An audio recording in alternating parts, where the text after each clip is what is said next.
People often think that a massage is a great way to start sex and to arouse your partner, but is it really? So let's explore it in this video. Is a massage a great foreplay or is it a bad one? Coming up, 3 reasons why women love a massage for sex, why it is ineffective, what you should do instead, what about sensual massages, and 3 negatives of doing a massage for sex. So first of all, let's acknowledge that many women especially would love you to start sex with a massage, but you have to understand the reasons for it. And then you will see why it is quite ineffective. And then I will tell you what you should be doing instead. 3 reasons why women want a massage. First reason, because they have a busy mind and they always suffer from not being able to get out of their head. So the massage gives time to relax and get out of your head before anything sexual starts. The second reason, for most women, starting with the genitals is way too soon. It doesn't feel right. I've made videos on that before. Women tend to want to be touched over their body before you go for the genitals. So women don't know what specifically to ask for, so they ask for a massage as some way to get their whole body touched before the genitals. And the third reason is that women don't like to feel that you are just trying to get what's yours. You just have a goal in mind, like, making her come ASAP and then you can have your orgasm. So the massage is like a display of a gift, that you are prepared to focus on her, to connect with her, and to not rush her to a goal. So it's not that the massage is the wrong thing to do, it's just that it's quite inefficient for all these 3 objectives. A massage is not a sexual technique, it is a therapeutic technique. It is in fact completely asexual. Arousal is not what a massage is meant to do, and that's why it's so ineffective. It may or may not work to some extent to help with these objectives, but poorly and slowly, compared to a proper sexual technique on her body for her arousal. So what is a proper sexual technique at this stage of sex, before the genitals, that can achieve those objectives for her even better? First of all,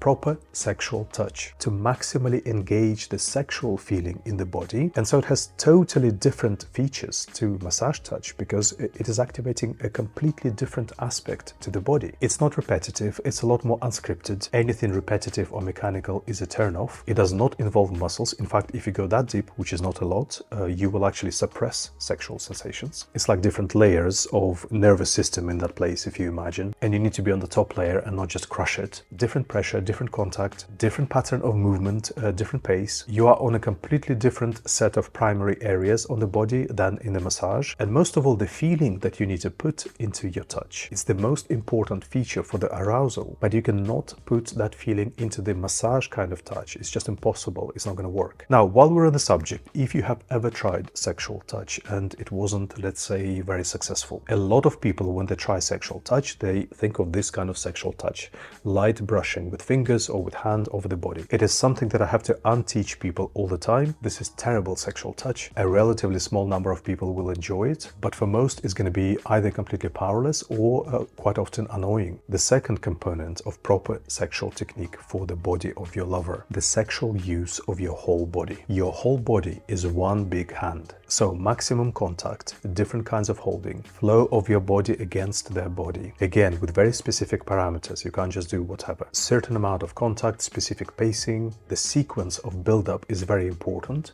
Different positions, how to move well in different positions. They each give you a different set of maximally engaging areas. And again, most of all, it's the feeling that you are putting into your partner's body from your whole body. That's the most powerful arousing component, and you simply cannot do it in a massage at all. So with these 2 elements, which you combine together, you have a proper sexual technique, and that is far more effective. On all those reasons that you're doing the massage for, people think that the massage is great at relaxing a woman and getting her out of her head. Have you been to a massage therapist? When you were receiving a massage, did your mind go completely blank, totally empty, and you were fully present in the moment, in this ultimate presence and connection with the massage? Or was the massage therapist doing their thing and you were just, with all your stuff in your head? The game of getting out of her head for a woman is not about just relaxing. Nobody can just relax. It's about being engaged by something that she's distracted from all the stuff in her head. That said, the biggest influence on this is the woman's ability to create space in her head, to connect more with her body and to feel what she's receiving. It is an active skill. I teach it repeatedly in my online holistic sex course in every single technique that I'm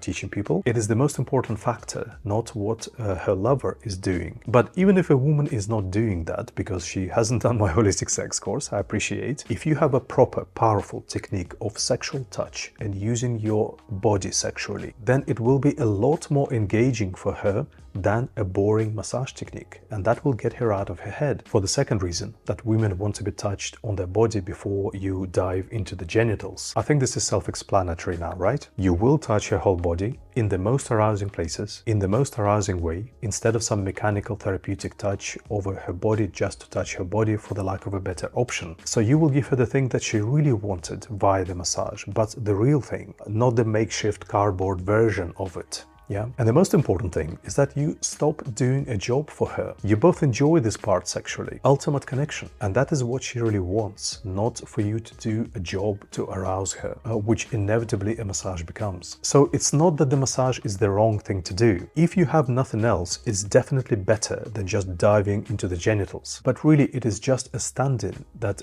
people normally use when they want to have really good foreplay, they want to improve it, but they don't know what's the best thing to do. And it's just not the most effective tool. If you don't do the massage and you opt for a proper sexual technique on the body, you will engage a woman far deeper, far quicker, make her much more aroused. You will enjoy that part sexually as well. All of this then has a domino effect into the genital stimulation and orgasms and everything. So just to quickly deal with an objection, some woman gets really aroused from a massage. It only means that she's getting fantastic results from an ineffective tool. And with a proper sexual technique instead of the massage, she would get 10 times more out of it. So what about sensual massages, erotic massages? It's somewhere in the middle, but then what is a sensual massage? It's good sexual touch. If you know good sexual touch, why are you doing a massage with it? Why don't you just make love to your partner's body with that touch, organically, naturally in the interaction? There is no advantage to making it into a sensual massage. Now, are there some negatives to using a massage for foreplay? Compared to no foreplay and just diving into the genitals, no. But compared to a really good sexual technique of sexual touch and using your whole body sexually, there are possibly some minor negatives. First of all, it is boring to the giver. If you're sexually touching your partner, you can get aroused from it. At least, that's the way I teach people to do it. So foreplay becomes arousing for both of you, no matter who's doing what. If you just give the massage, you will do it from generosity. It will feel a bit more like a chore, like an extra job that you need to do. Secondly, because the massage is so ineffective at arousing, it works very slowly for the effect that we are expecting from it. So it extends the physical effort and the time that you need to put into sex. So sex becomes a bit more intimidating to fit into your life. It would decrease the frequency. And the third thing is you kind of picking up some,